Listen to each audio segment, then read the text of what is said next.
Waltair division భారత railway పురోగతి అనే అంశంపై పాఠశాల పిల్లల మధ్య పోటీలను నిర్వహించింది.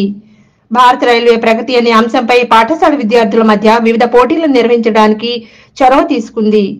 థీమ్ యొక్క ఎంపిక 2047 వికసిత్ భారత్ కి రైల్వే. ఇది రాబోయే కొన్ని దశాబ్దాల్లో భారతీయ రైల్వేల పురోగతిని ఊహించి ముందుకు చూసే విధానాన్ని సూచిస్తుంది. 32కి పైగా పాఠశాలల నుండి 5840 మందికి పైగా పాఠశాల విద్యార్థులు విస్తృతంగా పాల్గొనడం రైల్వే పట్ల యువతరంలో ఉన్న ఉత్సాహాన్ని మరియు ఆసక్తిని ప్రతిబింబిస్తుంది. 6వ తరగతి నుంచి 10వ తరగతి వరకు విద్యార్థులు ప్రసంగం, వ్యాస రచన, చిత్రలేఖనం, కవిత రచన పోటీల్లో విభిన్నమైన సృజనాత్మక భావాలను ప్రదర్శించడం హర్షణీయం. Divisional railway manager Shri Saurabh Prasad మార్గదర్శకత్వంలో పర్సనల్ బ్రాంచ్ భారతీయ రైల్వేలు భవిష్యత్తుకు సంబంధించిన యువ మనస్సుల దృక్కోణాలు, ఆలోచనలు మరియు అంచనాలను అర్థం చేసుకోవడానికి, నిబద్ధతను అంచనా వేయడానికి ఈ పోటీ నిర్వహించింది. అమృత భారత్ రైల్వే స్టేషన్లు, మౌలిక సదుపాయాల అవసరాలు మరియు రైళ్ల ఆధునీకరణపై అభిప్రాయాలను వెలికితీసే చొరవ రాబోయే తరం యొక్క ఆకాంక్షలతో భవిష్యత్ పరిణామాలను సమలేఖనం చేయడానికి కీలకమైనది. విజేతలకు 3 విభాగాల్లో బహుమతులు అందజేయబడతాయి. భావ వ్యక్తీకరణలోని విభిన్న అంశాలలో నైపుణ్యాన్ని గుర్తించి ప్రోత్సహిస్తారు.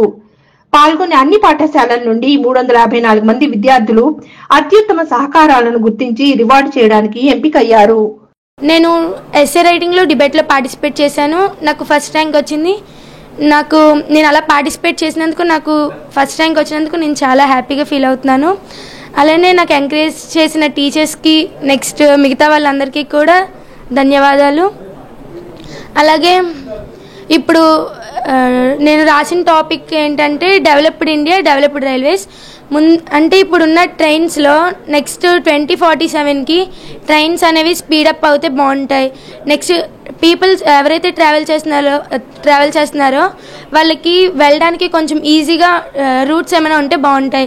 అలానే చాలామందికి ట్రైన్స్లో ఫుడ్ అనేది అవైలబిలిటీ ఉండదు. సో ఫుడ్ కూడా వాళ్ళకి దగ్గరలో అందుబాటులో ఉంటే బాగుంటుంది. అలానే వాటర్ కోసం వాళ్ళు చాలా ఎదురు చూస్తారు. వాళ్ళకి వాటర్ అనేది సప్లై దొరకదు. అలానే ట్రైన్స్లో ఇప్పుడు వచ్చే ట్రైన్స్లో వాటర్ సప్లై ఉంటే బాగుంటుంది. అలానే వైఫై అలాంటి ఫెసిలిటీస్ ఉంటే బాగుంటాయి. అంటే ఇప్పుడు మనం ట్రావెల్ చేయడానికి చాలా దగ్గర సిగ్నల్స్ ఉండవు. దానివల్ల వాళ్ళకి ఏమైనా అవసరం ఉన్నా సరే ఆ టైంలో ఏమీ ఫోన్స్ అలాంటివి రావు. సో ట్రైన్స్లో అలా వైఫై కనెక్షన్స్ ఉంటే కొంచెం వాళ్ళకి ఏమైనా విషయం తెలుస్తుంది. ఒకవేళ వాళ్ళకి స్టేషన్ తెలియకపోయినా ఆన్లైన్లో నుంచి చూసుకుంటే స్టేషన్స్ తెలుస్తాయి. సో ఇలా ట్రైన్స్ కూడా కొంచెం ఫాస్ట్గా ఉండే ట్రైన్స్ లాంటివి, మెట్రో ట్రైన్స్ అలాంటివి 2047లో ఉంటే ట్రావెల్ చేసే వాళ్ళకి ఈజీగా ఉంటుంది. సో ఇది దీనికోసం నేను రాశాను. I have participated in the elocution competition and I won in this. And because of that, today I'm thankful for the Narayana Institution, the AGM sir of my branch, Mr. Rajkumar, the principal of my branch, Ms. Dhanlakshmi, and the father who worked in this railway segment, Rajbhasha department, Mr. Chandrasekhar. My father gave me ideas regarding this Indian railways and he have motivated with ideas for the year 2047. I have said regarding the year 2047 with the sustainability principles and the environmentally friendliness platforms and rails, which always gives the accessibility and enjoyable travel experience for the people with disabilities. Today I owe my principal, my teachers, my parents and everyone who supported me in this journey. Indian Railway always sets an example showcasing that it is not just a mode of transportation but a best example for the growth and connectivity. Thank you for giving me this wonderful opportunity and making me share my thoughts, opinion and experience in this competition. I am here to tell about Indian Railways after 2047. I am very happy to be a part of the competition in Indian Railways and I won such a opportunity in Indian Railways. I have participated in essay writing competition and I got such a beautiful opportunity in essay writing. I won the prize, so I am very happy and very thankful. I have competed in drawing competition and won. So the idea I have got is to how the India will be in 2047. So I have researched on Amrit Bharat Station Scheme, which was a visionary act conducted by the Indian Railway under the leadership of our Honorable Narendra Modi ji.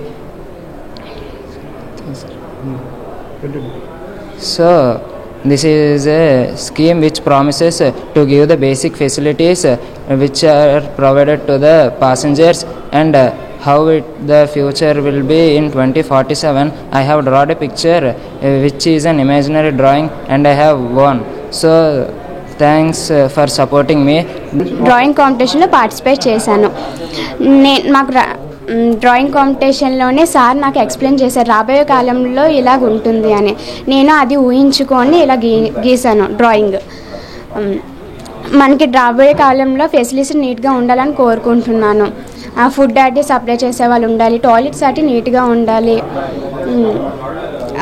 బేగా ఫాస్ట్గా వెళ్ళేటట్టు ఉండాలి, metro trains అట్టి అవన్నీ రావాలి, నీట్గా అన్ని సౌకర్యంగా ఉండాలని కోరుకుంటున్నాను. Hi viewers, Vizag vision channel ని సబ్స్క్రైబ్ చేసుకోండి. మా ఛానల్ అందిస్తున్న జాతీయ అంతర్జాతీయ స్థాయి వార్తా విశేషాలు నోటిఫికేషన్స్ కోసం ఇక్కడ కనిపిస్తున్న బెల్ ఐకాన్ ని క్లిక్ చేయండి.